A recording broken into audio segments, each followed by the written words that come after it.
Wel, a hithe yn benwythnos gwyl fwyd Caernarfon, mae e'n gyd-ddigwyddiad braf yn dydi, bod gyda ni darn o'r Beibl bore yma, le da ni yn edrych ar hanes le mae pobl yn casglu a bwyta bwyd. Cyd-ddigwyddiad llwyr yw dyma sut mae e wedi digwydd glanio. Ond eto, dyle fe ddim yn syni ni, oherwydd mae gymaint o storis a hanesion yn y Beibl yn troi o gwmpas bwyd. Nes i wneud bach o deep theological research, hynny yw edrych ar Google, a gweld bod bwyd yn cael ei grybwyll o leiaf 1,200 o weithiau trwy y Beibl. Cymanwch hyn gyda'r ffaith bod y nefoedd dim ond yn cael ei sôn amdano 600 o weithiau, ac uffern, directly, dim ond 14 o weithiau. Ond bwyd o leiaf 1,200 o weithiau. Nawr, chybod, mae slogan lot o eglwysi modern slick yw It's all about Jesus. Nawr, statistically, bydde fe ddim yn anghywir i eglwys gael slogan It's all about food. Ond dwi ddim yn awgrymu bod hwnna'n ffordd mlaen i ni. Pam felly fod gymaint o hanesion yn y Beibl yn troi o gwmpas tyfu, cynhyrchu, cyneuafu a bwyta bwyd? Wel, mwyn gwerthfawrogi pam fod gymaint o sôn am fwyd yn y Beibl, mae rhaid i ni mynd mewn peiriant hanes. Mae rhaid i ni fynd yn ôl i fyd y Beibl. Achos yn ein bywyd modern gorllewinol ni heddiw, da ni yn tueddu gymryd bwyd yn ganiataol, yn dydan, yn arbennig chybod yn gwlad ni. Ond rhywbeth cymharol ddiweddar, nawr mae chi esgusodio fi, dwi'n rhoi het hanes mlaen yn fynydd nawr. Rhywbeth cymharol ddiweddar yw yr syniad yma fod digon o fwyd i gael. A mewn rhannau o'r byd heddiw, dyw hwnna dal ddim yn wir. Hyd yn oed yn y wlad yma, dim ond ers y chwyldro diwydiannol, mae cynhyrchu a casglu bwyd wedi dod yn rhywbeth sydd yn digwydd ar industrial scale. Tan y chwyldro diwydiannol, hyd yn oed mewn gwledydd cyfoethog, oedd pobl yn gorfod byw ar y bwyd oedden nhw'n gallu hel jyst yn I milltir sgwâr. Felly mor ddiweddar ar chwyldro diwydiannol yn y wlad yma, oedd scarcity bwyd yn reality bob dydd i'r rhan fwyaf o bobl. A mae hwn, wrth gwrs, dal yn reality mewn i'r lot o bobl, os nad mwyafrif o bobl yn y byd heddiw. So mae'n bwysig bod ni ddim yn meddwl bod hwn jyst yn rhywbeth sy'n perthyn I hanes. Ond yn amser y Beibl, yn cymdeithas y Beibl, doedd pobl, yn arbennig pobl cyffredin, ddim yn hollol siŵr lle oedd y pryd nesaf o fwyd mynd I ddod ohono fe. Felly dyna pam oedd gymaint o hanesion yn y Beibl yn troi o gwmpas bwyd. Oherwydd oedd cael bwyd yn fater o fywyd. Tybod? Oedd ffeindio eich pryd nesaf o fwyd yn fater o fywyd. Dyma oedd bywyd yn troi o gwmpas, oedd ffeindio eich pryd o fwyd nesaf. A mae'n hawdd I ni anhofio hynny'n dydy yn ein cymdeithas ni. Hynny yw, mewn ffordd, dwi wrth y modd efo'r gwyl fwyd Caernarfon ac yn blaen. Ond mewn ffordd, mae hwnna'n illustration perffaith o pa mor detached ydy'n cymdeithas ni heddiw o beth oedd lle bwyd yn amser y Beibl. I ni, mae bwyd yn arbennig cydfwyta efo pobl eraill, yn rhywbeth da ni'n rhoi yn y categori hamdden, yn dyfa, chybod? Ond yn amser y Beibl, oedd e jyst yn reality, o rhaid I ti ffeindio dy fwyd a cydfwyta efo pobl eraill, jyst mwyn survival, ti'n gwybod? So pan da ni'n edrych ar yr hanes yma, I gymunedau llyn Galilea, nid hobi oedd pysgota. Chfo, nhw ddim fel dwi'n aml yn mynd allan yn gynnar ar y beic, a dwi'n mynd ar hyd y fored, a dwi'n gweld y dynion yma, yn ista yn eu camper vans efo, chyfod, yn trio dal rhywbeth ar y fored. Hynny yw, nid hobi oedd hwn, ond bywyd, survival oedd e, oedd ynglyn ag allwedd bywyd I hun. Oedd I bywyd nhw gyd yn troi o gwmpas y cwestiwn sut I gael y pryd nesaf o fwyd. Ac o'n i jyst yn meddwl wrth baratoi y neges yma. Mae e'n hawdd yn dydy i ni ddarllen hanesion y Beibl drwy yn lens ni heddiw a cochi rhai negeseuon pwysig, chybod.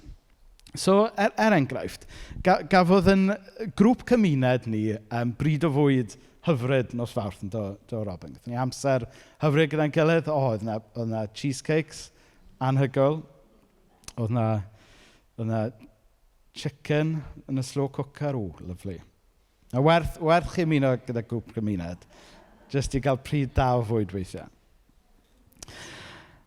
Ac oedd y noson arbennig lle wnaethon ni rannu cymdeithas a cwmni gyda'n gilydd dros bryd o fwyd.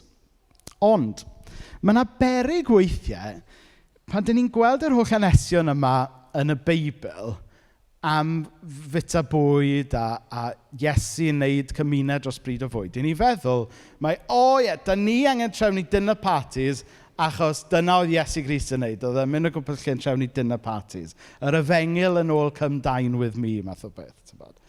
Dwi'n hiwmor chydig bach fan hyn i wneud pwynt. Hynny yw, mae wneud cymdeithas efo'n gilydd, mae mwynhau prydau fwyd gyda'n gilydd mor bwysig i ni ddatblygu perthynas gyda'n gilydd. Ond yn amser y Beibl, oedd rhywbeth fwy sylfaenol yn mynd mlaen. Oedd hwn yn fater o fywyd a marwolaeth. Oedd yn fater o survival, le oedd pobl mynd i gael i pryd nesaf o fwyd.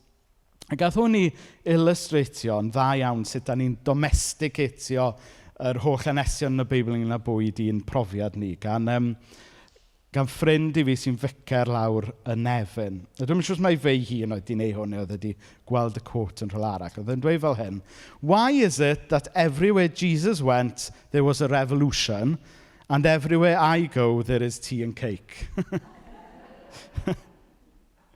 A mae wir yn dydy, tyfod. Bod ni weithiau yn yr eglwys heddiw yn anghofio actually pa mor basic oedd survival bwyd i bobl. Felly wrth bod Iesu yn y busnes o gyfarfod pobl rhwng pryd o fwyd, wrth bod Iesu yn y busnes o ddarparu bwyd, bara beunyddiol fel i ni'n gweddio amdano yn Gweddi'r Arglwydd, oedd ynglyn â bywyd, yn doedd? Oedd e'n fater o fod Iesu yn y busnes o roi bywyd a gofalu ar ôl lles pobl. A da ni weithiau'n cochi hwnna yn yn cymdeithas modern breintiedig ni drwy gysylltu bwyta gyda just hamdden, ti'n gwybod. So, ie. Yeah. A ges i warning am yna. Watch ydi bod y clwyniad yna ddim yn mynd rhy hir. So, dwi wedi gwneud e. So, mae'n dod â ni at yr hanes sydd gyda ni heddiw. Oedd y disgyblion, fel da ni wedi clywed dros yr wythnosau nesaf, o'n nhw wedi bod drwy bethau mawr. O'n nhw wedi gweld Iesu Grist, i ffrind nhw, yn cael ei lusgo trwy Jerusalem ac yn cael ei groeshoelio. O'n nhw wedi mynd trwy'r tywyllwch yn ar y dysadwrn o feddwl fod Iesu Grist wedi marw. O'n nhw wedi mynd trwy'r sioc a'r llawenydd, ond eto ddim yn siŵr beth i wneud ohono fe o weld Iesu yn atgyfodi. Wedyn oedd Iesu wedi ymddangos iddyn nhw sawl tro. Ond nhw wedi bod trwy lot. Felly ni saff ddweud hynna. A wedyn, be maen nhw'n ei fan hyn? Jyst mynd nôl i bysgota.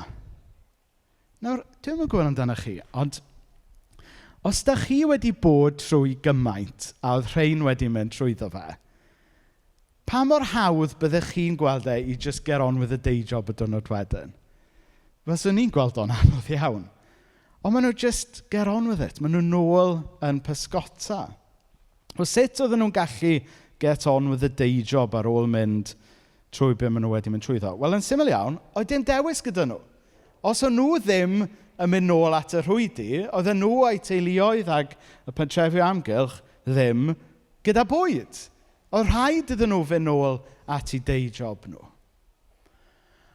Ond hefyd, dwi'n meddwl fod yna neges ddyfnach fan hyn i ni. Mae Duw eisiau ni ddysgu fod yn bobl Iesu, dysgu bod yn pobl teyrnas Duw, ddim just yn y capel, ddim just pan da ni'n teimlo yn ffantastig, Ond fe eisiau ni ddysgu be ydi bod yn ddisgybl i Iesu. Dysgu fod yn bobl deyrnas yn deijob bob dydd. Nawr, yn siŵr bod chi'n dweud, mae'n hawdd i ti ddweud hynna, deijob ti ydy bod yn weinidog. Sy'n wir. Ond mae yna rhywbeth yn hyn yn does, chybod. Mae e'n hawdd i ni deimlo'n agos i Iesu pan da ni yma falle'n addoli yn capel gyda'n gilydd. Ond os ydyn ni o ddifri ynglyn â bod yn bobl sy'n addoli a dilyn Iesu, mae eisiau ni ofyn am help Duw i ni fod yn hwnna yn bywyd bob dydd hefyd, yn does, yn deijob, pan da ni nôl yn pysgota, neu beth bynnag da chi'n neud. So, oedden nhw yn bysgotwyr, ac oedden nhw'n bysgotwyr profiadol, oedden nhw'n gwybod beth oedden nhw'n neud, yn wahanol i'r day trippers ar y foryd yn Gaernarfon. Oedden nhw'n pysgota, ond dyn nhw ddim yn cael dim hwyl yn oson yna. Maen nhw wrthi trwy'r nos, yn trio'r holl drics, maen nhw wedi dysgu dros y blynyddoedd, ond maen nhw ddim yn cael dim look arni. Yna, mae yna lais yn dod o'r lan. Mae'r llais yn gweiddi arnyn nhw yn adnod 6. Taflwch y rhwyd ar ochr dde'r cwch a byddwch yn dal rhai. Mae'n siŵr bod nhw'n meddwl, wel, sdim last row of the dice, sdim byd yn ei gochi mewn a man i ni drio taflu y rhwyd ar ochr arall. A wedyn, fel sioc enfawr iddyn nhw, maen nhw yn dal llwyth o bysgod ar yr ochr arall. Ac wrth i'r pysgod yma gael ei tynnu mewn i'r cwch, mae Ioan yn dweud wrth Pedr, yr arglwydd ydy e. Nawr, fel sydd yn digwydd yn llawer o'r hanesion yma ynglyn â pobl yn cyfarfod Iesu ar ôl iddo fe atgyfodi, dyn nhw ddim yn adnabod e'n syth. Yn ddiddorol, mae hwnna'n digwydd dro ar ôl tro pan mae Iesu'n atgodi. Dyn nhw ddim yn adnabod e'n syth. Mae fel bod pobl angen clywed i llais adnabod rhywbeth mae e'n gwneud neu profi i Wefr mewn rhyw ffordd cyn i adnabod e. Neu, gefn eisiau dweud, maen nhw angen agor i calon i weld mae Iesu ydy e. A dwi'n meddwl, mae yna rhywbeth rhyw her yn hwnna'n does. Chybod, da ni, dwi'n yn siŵr amdano chi, ond a i ddweud gwir, mae'n dod yn llai gwir am y genhedlaeth fwy ifanc falle sy'n tyfu fyny yng Nghymru, ond da ni wastad yn gwybod enw Iesu Crist, dydan? Da ni wedi canu caneuon am Iesu yn ysgol gynradd, da ni'n gwybod y storis i gyd am Iesu. Mae Iesu mae fe wastad wedi bod o'n cwmpas ni, dydy? P'na ydyn ni wedi cael cyfnod yn mynd i capel neu eglwys neu cyfnod ddim. So, da ni gyd meddwl bod ni'n gwybod pwy ydy o math o beth. Ond mae yna wahaniaeth yn does rhwng just gwybod am rhywun ac actually adnabod nhw go iawn yn does.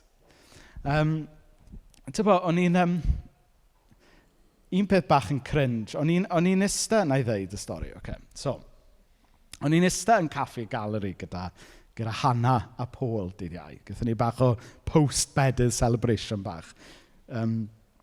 Ac o'n i'n ista na, a wedyn, un o fy hoff fandiau i pan o'n i'n tyfu fyny o Tynnal Tywyll. Ys rhywun yn cofio Tynnal Tywyll?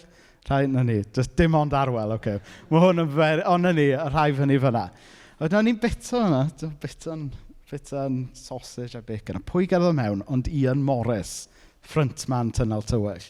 Ac o'n i bach yn starstruck, oedd Hannah a Paul yn siarad gyda fi am pethau rili pwysig, ond o'n i bach yn distracted ac Ian Morris, Tynnal Tywyll yna.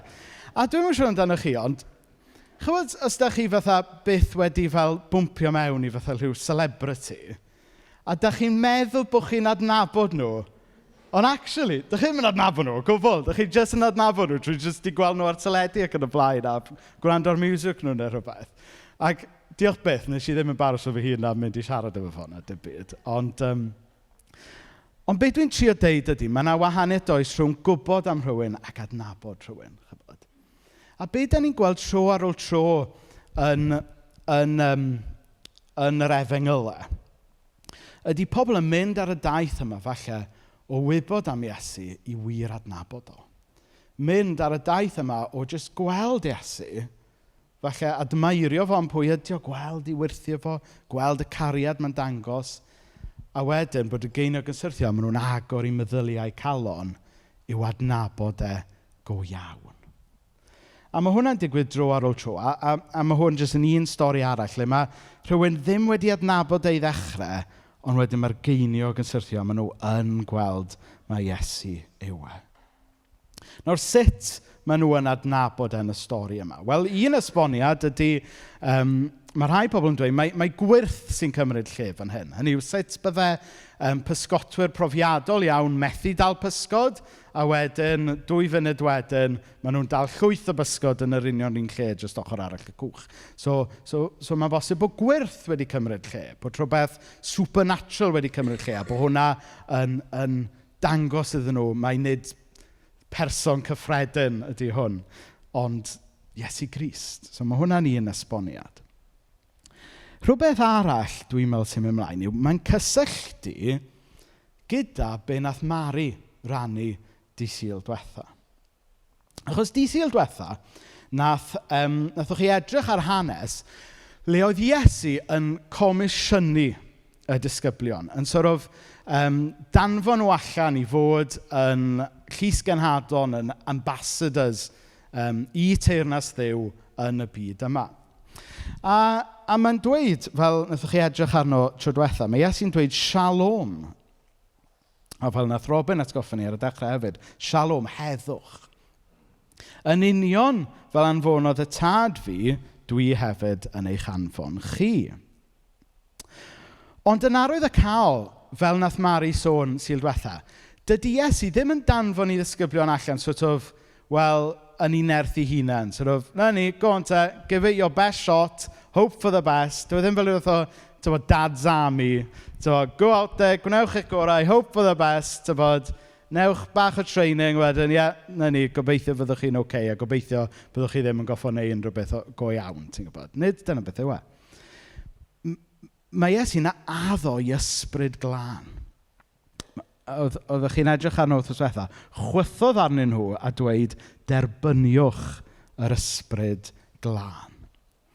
A chi'n gyfarwydd gyda rhai o'r delweddau, bod mae trio byw fel rhywun sy'n dilyn Iesu yn eich nerth chi eich hunan, fel trio gyrru car heb petrol, fel trio seiclo 100 milltir heb gael Weetabix a reis a pasta a popeth arall. Yr ysbryd glân sy'n rhoi bywyd, sy'n rhoi nerth i'r Cristion i fyw fel disgybl iddo fe yn y byd yma. A dwi'n meddwl fod yr hanes sydd gyda ni heddiw yn rhyw brawf gan Iesu i weld os nath nhw ddeall a gwrando go iawn. Achos beth ni'n gweld yw, pan maen nhw'n pysgota yn ei ffordd ac yn ei nerth ac yn y steil nhw, maen nhw'n methu. Dyn nhw'n methu dal unrhyw bysgod. Ond wedyn, mae Iesu yn rhoi'r arweiniad iddyn nhw. Mae Iesu'n dweutho nhw, rowch eich rhwydi lawr a triwch wneud e mewn ffordd gwahanol. Triwch wneud e yn fy ffordd i. A wedyn, maen nhw'n llwyddo. Ond dyn nhw ddim jyst yn llwyddo, ond maen nhw'n llwyddo yn enfawr. Maen nhw'n dal dalfa enfawr o bysgod. Dwi'n teimlo, mae un o'r ffyrdd maen nhw'n adnabod Iesu yn yr hanes yma, yw fod nhw'n gweld, ti'n trio dysgu'r un peth i ni mewn ffordd gwahanol nawr. Ti'n trio dysgu ni bod ni angen rhoi yn syniadau ni i lawr, yn ffordd ni i lawr, a cymryd fyny dy ffordd di o fyw. Bod ni angen gwrando ar dy arweiniad di. Nawr, dwi'n gwybod sut ydy hwnna yn taro nodyn efo rhywun bore yma. Dwi yn aml yn syrthio'r trap yna, o feddwl, I've got it all figured out, bod fi'n gwybod beth i wneud gyda mywyd, allai i just trefnu fe ffordd hyn a bydd e gyd yn iawn. Ac yn aml, di pethau ddim yn troi allan yn iawn, dwi'n blino a dwi'n mynd yn fed up. Ond be o'n i angen wneud oedd roed fy syniadau a fy ffyrdd i lawr a cymryd fyny ffordd Iesu. Nawr, un o'r pethau sy'n codi ben yn y mywyd i o bryd i'w gilydd yw pryder a gorbryder. Dwi'n cael cyfnodau yn fy mywyd dros cylch blwyddyn lle dwi'n gadael i pryder a gorbryder, anxiety gymryd drosto. Pan mae bywyd yn mynd yn brysur, pan mae'r plant yn mynd yn sâl, lot o bethau pobl yng nghwmpas i mynd trwy bethau anodd, heb sôn am falle'r strygl weithiau yn ngwaith o gwestiynu fi fy hun a dwi'n prioriteisio y pethau iawn. Yn aml, dwi'n hitio wal wedyn o lle mae, pryder yn troi'n gorbryder. A dwi'n gwybod siwr os di hwn falle'n brofiad. Da ni gyd i ryw raddau neu gilydd yn ei wynebu. A mae hwn yn deimlad ac yn emosiwn sy'n dwyn y llawenydd chi yn aml yn dydy pan da chi yn ei wynebu fe. Nawr, beth sydd ddiddorol am lot o'n pryderon ni yw, yn arbennig pan da ni'n gorbryderu, yw bod nhw fel arfer yn ddi-sail. Yw, da ni'n gadael iddyn nhw chwarae meddwl ni a bod nhw'n mynd yn fwy na beth ydyn nhw mewn gwirionedd. A mae dy fi, mae'r quote gret yma gan Winston Churchill, "I've had a lot of trouble in my life, most of which never happened." Mae hwnna wir yn dydy. Ond, os dwi'n onest efo chi, pan dwi yn mynd i rhyw gyfnodau felly, dwi'n neud y mistake o feddwl bod fi fy hun yn gallu cloddio fy hun allan o'r lle yna. Tybod, dim ond os na i weithio hyd yn oed yn fwy caled, bydd pethau yn dod yn well. Dim ond os na i wneud hyn, gwneud y llall, siarad efo hwnna, siarad efo'r llall, gallai i sort of one more heave a i allan trwy hyn. Ond pan dwi'n trio sortio allan fy mhroblemau yn fy nerth fy hun, drwy feddwl mwy, drwy weithio'n galetach, dwi jyst yn siomi fy hun mwy. Be sydd angen i ni wneud ydy roed yn rhwydi ni i lawr a gwrando ar y llais a codi i rwydau fe, pan mae Iesu yn dangos ffordd i ni. Achos be sy'n hyfryd am ffordd Iesu yw bod ffordd Iesu, fel nath Mari gyffwrdd diwethaf, mae e'n dod â heddwch, shalom i ni, sef heddwch ar bob lefel dofn. Ond hefyd, mae'r rhwydi a'r baich mae Iesu'n rhoi i ni yn ysgafn. So mae'n dweud y Mathew 11:30. Mae fy iau i, so iau ydy agricultural reference, food reference arall. So pan mae gyda chi fel dau ceffyl neu dau ychen, chi'n tynnu arydyr neu rhywbeth, dyma gyda nhw fel planc o bren yn sort of dal nhw at ei gilydd, ie? Yw tawnis, chi deall hwnna, ie? Okay. So dyna yw iau. Be ydy iau yn Saesneg? Yoke, efe? Na neu, yoke. So, anyway. Mae fy iau i yn gyfforddus, a dwi ddim yn gosod beichiau trwm ar bobl. Na i ddweud hwnna eto. Mae fy iau i yn gyfforddus, a dwi ddim yn gosod beichiau trwm ar bobl. Na dwi'n gwybod amdano chi, ond da ni'n byw mewn byd ar hyn o bryd sy'n yn gosod beichiau trwm ar bobl, yn dydyn? Mae yna jyst gymaint o pressures, tybod? Pressures ar bobl ifanc i fyw mewn rhyw ffordd. Pressures yn y lle gwaith i fod yn fwy a mwy a mwy cynhyrchiol, ond gyda rhywsut yr un amser, yr un resources. Mae yna pressures i ni gael pob perthynas yn berffaith. Mae yna pressures i sort of keeping up with the Joneses. Dwi'n gwybod bod y phrase yna bach yn ffynnu yn y capel mawch, mae gymaint o Joneses. Da ni byw mewn cymdeithas sydd yn pailio pressure arna ni, yn dydan. Gwrandewch ar Iesu. Mae fy iau yn gyfforddus, a dwi ddim yn gosod beichiau trwm ar bobl.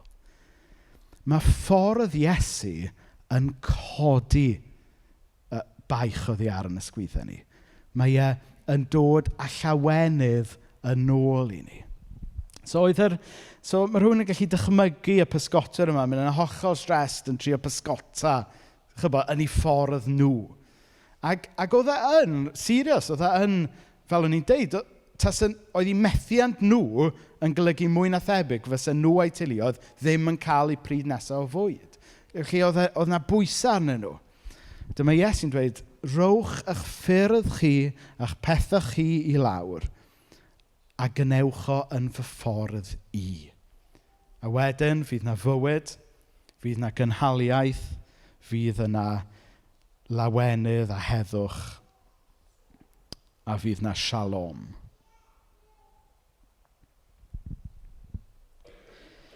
Falle fod yna rhywun yma heddiw wedi bod yn byw bywyd, wedi bod yn gweithio'n galed, wedi bod, fel maen nhw'n dweud, running on fumes yn ddiweddar. Falle bod chi wedi bod yn pysgota yn eich nerth chi eich hunan. Ddim yn llythrenol falle, ond chyfod. Ewch chi addasu'r pysgota i be bynnag ydych chi'n mynd trwyddo. Wel, bore yma, mae yna lais yn galw arnoch chi o'r lan yn dweud, triwch yr ochr arall. Triwch fyw yn heddwch Iesu. Os oes rhywun yma bore yma falle wedi bod yn cario pethau trwm, wedi bod yn cario pryderon. Falle bod yna feia, falle bod yna bethau anghywir, pethau yn eich bywyd chi, mae'r Beibl yn galw'n bechod, yn dod rhwngtho chi a Duw ac yn gwneud eich perthnasau gyda pobl eraill yn anodd. Rowch ei lawr a derbyniwch y maddeuant a'r iachad mae Iesu yn cynnig i chi bore yma.